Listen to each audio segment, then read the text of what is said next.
இரண்டாவது வால்யூம்ல 496வது பக்கத்துல குறிப்பிட்டிருக்கிறாங்க.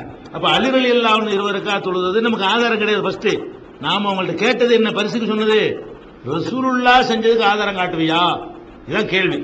அது காட்ட ஏழு ஒன்னே ஒன்று காட்டினாங்க, பொய்யா போச்சு, பலவீனமான ஏற்கத்தக்காக ஹதீஸ். அடுத்து என்ன பண்றாங்க, அலி ரலியல்லாஹு அன்ஹு செஞ்சாங்கன்னு காட்டுறாங்க. அது கூட சரி, செஞ்சா கூட நமக்கு ஆதாரமாவது. நம்ம என்ன கேட்போம், அலி ஒண்ணு செஞ்சாங்கப்பா, ரசூலுல்லாஹ் ஒண்ணு செஞ்சாங்க, உனக்கு யார் வேணும்?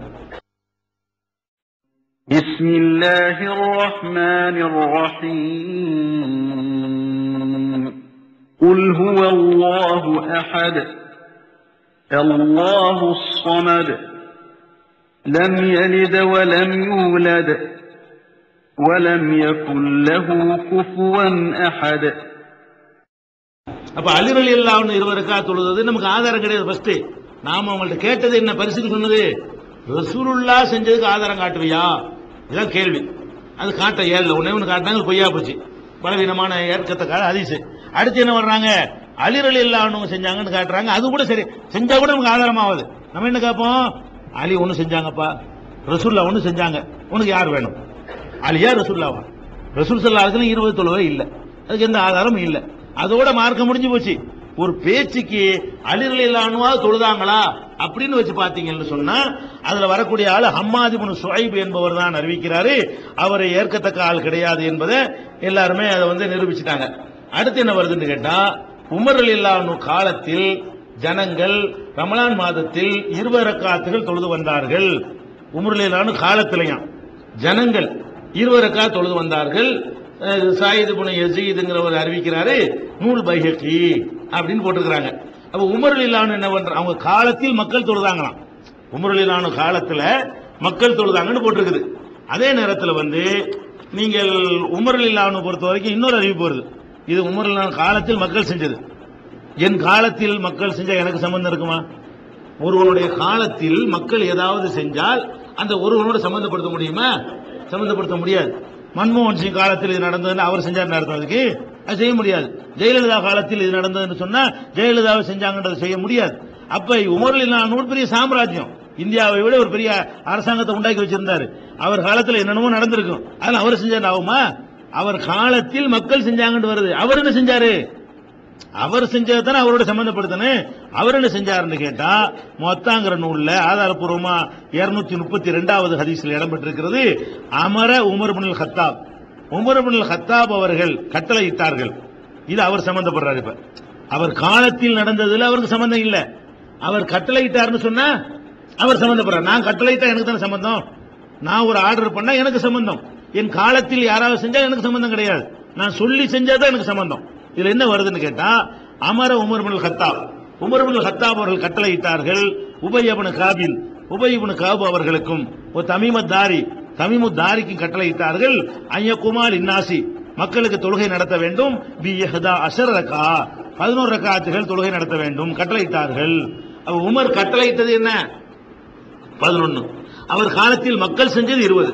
மக்கள் செஞ்சது நம்ம ஏத்துக்கணுமா, உமர் கட்டளை ஏத்துக்கணுமா? அவன் உமர் சொன்னால் மார்க்கமாக ஒரு பேச்சுக்கு, ரசூலுல்லாஹ் சொன்னா நமக்கு போதும்.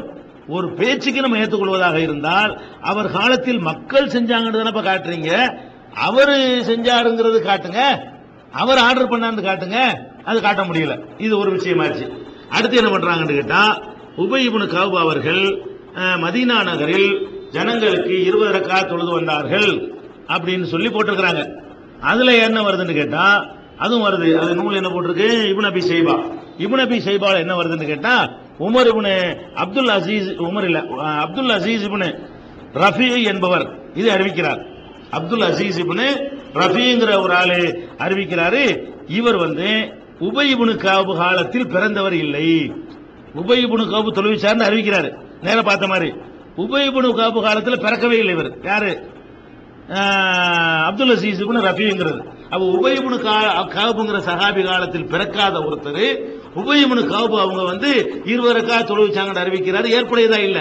அதே நேரத்தில் இதே உபய் இப்னு கஅப்க்கு தான் உமர் கட்டளை போட்டாங்க 11 ரக்காத்துக்கு. இப்ப ஏற்கனவே வாய்ச்ச ஹதீஸ் இருக்குது, உபய் இப்னு கஅப்க்கு 11 ரக்காத் தொழுவிக்குமாறு உமர் கட்டளை போட்டார்கள் சொல்றமே, அது ஆதாரப்பூர்வமா இருக்கிறது. அப்ப உமர் கட்டளை போட்டபடி 11 தொழுவிச்சார், அது ஆதாரம் இருக்கிறது. ஆனா 20 தொழுதாண்டு அவர் மேல பழிய சுமத்துறாங்க பாருங்க. அதை சொல்லக்கூடிய ஆள் வந்து அப்துல் அசீஸ் இப்னு ரஃபி. இவர் யாருன்னு கேட்டா அவர் உபய் இப்னு கஅப்லாம் மௌத்தா பண்ணவர் பிறக்கிறார். உபய் இப்னு கஅப் காலத்துல பிறந்த என் காலத்துல என்னை பார்த்தா தானே நான் வந்து 20 தொழுகை பார்த்திருக்க முடியும். நான் எல்லாம் மௌத்தா பண்ணவர்கள் பிறந்துகிட்டு அவர் 20 ரக்காத் தொழுகை நினைப்பு சொன்னா நீ பாத்தியா, நீ தொழுதியா, உனக்கு சொன்ன ஆள் யாரு, பார்த்த ஆள் யாருன்னு வேணுமா இல்லையா? ஐ விட்னஸ் கிடையாது. இந்த சம்பவத்துக்கு ஐ விட்னஸ் இல்ல. ரெண்டாவது வந்து அந்த உமர் கட்டளையிட்டார்கள் வருதுல, அதுக்கு மாத்தமா வேற இருக்குது. சஹீஹான அறிவிப்புக்கு முரணாவும் இருக்கிறது, அது வந்து தொடர்பு இருந்ததாகவும் இருக்கிறது, விட்னஸ் இல்லாம இருக்கிறது. இப்படி ஒண்ணு முடிஞ்சு போச்சு. இதுக்கு பிந்தி உள்ளதுக்கெல்லாம் ஆதாரம் நீங்களே பாத்துக்கலாம், நான் சொல்ல தேவையே இல்லை. மடமண்டு வாட்சி விட்டு போயிடலாம்.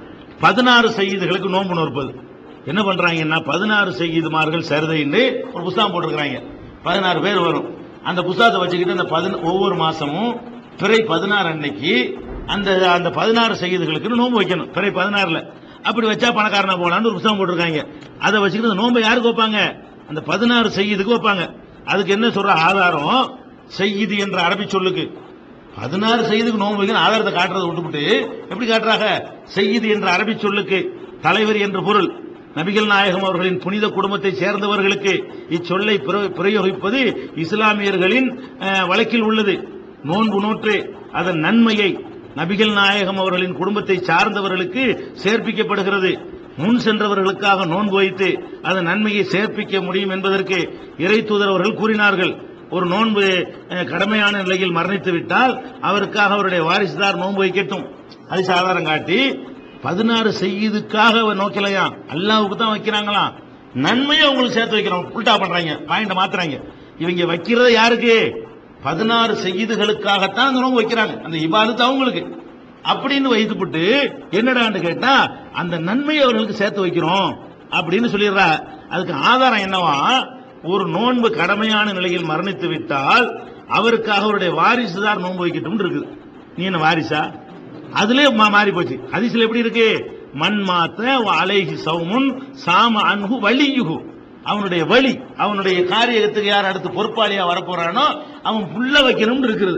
நீ என்ன 16 செய்யறதுக்கு பேரனா? நீ எப்படி வைப்ப? அப்படி வச்சுக்கிட்டா கூட, பேச்சுக்கு வச்சுக்கிட்டா கூட இந்த ஹதீஸ் என்ன சொல்லுது? யாராவது நம்ம சொந்தக்காரங்க மௌத்தா போயிட்டாங்கன்னு சொன்னா, நோன்பு 1-2 கடமை இருந்துச்சுன்னு சொன்னா அவங்களுக்காக நம்ம நோன்பு வைக்கணும் இருக்கே தவிர விட்ட நோன்பு வைக்கிறது அவருக்காக தான் நோன்பு வைக்கிறோம். அவர் நம்ம நோன்பு வச்சு சேர்த்து வைக்கல, அவருக்காக நம்ம நோன்பு வைக்குமா? எல்லாம் என்ன செய்யறான்? வாரிசுதார் நோன்பை அவருடைய நோன்பா ஏத்துக்கிறான் அப்படின்னு ஹதீஸை காட்டிட்டு இதனாலதான் என்ன செய்யறோம்? நாங்க வைக்கிறோம். இன்னொரு ஹதீஸை பாருங்க. யார சொல்லலாம், எனது தாயார் 1 மாத நோன்பு கடமையான நிலையில் மரணித்து விட்டார், அவருக்காக நாம் அந்த நோன்பை கலா செய்யலாமா என்று தோழர் கேட்ட பொழுது ஆம் என்று சொன்னார்கள். தாயாருக்காக தான் நோன்பு கேட்டாரு. அதான் மார்க்கத்தில் அனுமதி இருக்கு நம்ம சொல்றோமே. தாயாருக்காக மகன் வைக்கலாம், தகப்பனுக்காக மகன் வைக்கலாம், வைக்கணும்ல சொல்றோம். இறந்து போனவன கடனை கொடுப்பா, நோன்பு எது மிச்சம் இருந்தா கேட்டு வைப்பான்னு நாங்க சொல்றோம். நீ என்ன பண்ற? 16 செய்யுதுன்னு ஒரு 16 பேரை வச்சுக்கிற. அந்த 16 பேருக்கும் அந்த நோன்பு வைக்கணுங்கிறத ஒரு அடிப்படை உண்டாக்குறீங்க. அதுவும் எப்பதான் வைக்கணுமா? பிறை புது வணக்கம் இது. பிறை 16ல தான் வைக்கணுமா? ரமலானை தவிர ஒவ்வொரு மாசம் 16. ரமலானை தவிர ஒவ்வொரு மாசமும் எப்போ வைப்பாங்க? பிறை 16ல நோன்பு வைப்பாங்க. இப்படி வந்து 16 வருஷத்துக்கு வச்சுக்கிட்டு வரணுமா? இப்படி வச்சுக்கிட்டு வந்தோம்னு சொன்னா அந்த 16 செய்யுதுகள்னால் நம்ம நினைஞ்சு பணக்காரனா போயிருவோம் அப்படின்னு 16 செய்யுது சேருதுன்னு புத்தகம் போட்டுக்கிறாங்க. அப்ப அவங்கள கடவுளாக்கி அவங்களுக்கு இந்த நோன்பை இபாதத்தை வந்து கொடுக்கறதுக்கு தான் உண்டாக்கி இருக்கிறாங்க. அது இல்லேன்னு இவங்க வாதப்படி நம்ம நோன்பு வச்சு அந்த நன்மையை அவருக்கு சேர்த்து வைக்க போறோம்னு சொன்னா, நம்ம நோன்பு வச்சு அவருக்கு இந்த நன்மையை சேர்த்து வைக்கணும்னு சொன்னா அதுக்கு ஆதாரம் காட்டு. அவங்க செய்யுது வம்சங்கிற புனித குடும்பம்ங்கிற வழக்கத்தை நன்மையெல்லாம் செஞ்சிருப்பாங்க. நீ உங்க அப்பனுக்கு செய்யும், உங்க ஆத்தாவுக்கு செய்யணும், அது சில ஆதாரம் இருக்குது. அதனை செய்யணும். அதை விட்டுட்டு 16 செய்து எப்படி செய்வ? இப்படி ஒரு நோன்பை உண்டாக்கி இருக்குது ஆதாரம் காட்டுறாங்க. இதுக்கு ஆதாரம் இல்லைன்னு வழங்கி போச்சு. அடுத்து என்ன கேட்கிறாங்க? ரஜபு மாதத்தில் மேராஜ் நோன்பு 9வது ஆதாரம். இஸ்லாம் மார்க்கத்தில் பரலான நோன்பு சுன்னத்தான நோன்பு என்று இருப்பதை போல் சுக்குரு நன்றிக்கான நோன்பும் உண்டு. ஒரு ஆதாரம் காட்டுறா. ரசூலுல்லாஹ்வுக்கு மேராஜ் போனால் ரசூலுல்லாஹ் போனதுக்கு நோன்பு வைக்கணும் அவங்க சொல்லிட்டு போயிருப்பாங்க. அதை காட்டுறான்னு கேட்டா சுக்குரு நன்றிக்கு நோன்பு வைக்கிறோம் அப்படின்னு சொல்லிட்டு இறை தூதர் அவர்கள் வேற சம்பவமே சம்பந்தமே இருக்காது, வேற சம்பவத்தை சொல்றாங்க. மதீனா வந்த போது முஹர்ரம் மாசம் 10ஆம் நாளில் யகூதிகள் நோன்பு நோற்பதை கண்டு காரணம் கேட்டபோது, இந்த நாள் நல்ல நாள், மூசா அவர்களையும் அவர்களின் கூட்டத்தினரையும் இந்நாளில் தான் அல்லாஹ் காப்பாற்றினான், அதனால் இந்த நாளில் மூசா அலைஹிஸ்ஸலாம் அவர்கள் நோன்பு நோற்றார்கள் என்று யகூதிகள் கூறினார்கள். அதற்கு இறை தூதர் அவர்கள் மூசா அலைஹிஸ்ஸலாம் அவர்கள் விஷயத்தில் உங்களை விட மிகவும் அருகதை உள்ளவன் நானே என்று பதிலளித்துவிட்டு அந்த 10ஆம் நாளில் நோன்பு வைத்ததோடு மற்றவர்களை நோன்பு வைக்குமாறு பணித்தார்கள். அதற்கப்புறமான ஹதீஸ் விமர்சனம் வேண்டியதில்லை. அது நல்லது நடந்ததற்காக நன்றிக்கடன் ஆற்றுவதற்கு நோன்பு நோக்கலாம் என்பதும், எந்த நாளில் நடந்ததோ அந்த நாளில் நோன்பு நோக்கலாம் என்பதும் மேற்கண்ட ஹதீஸ் மூலம் புரிகிறது.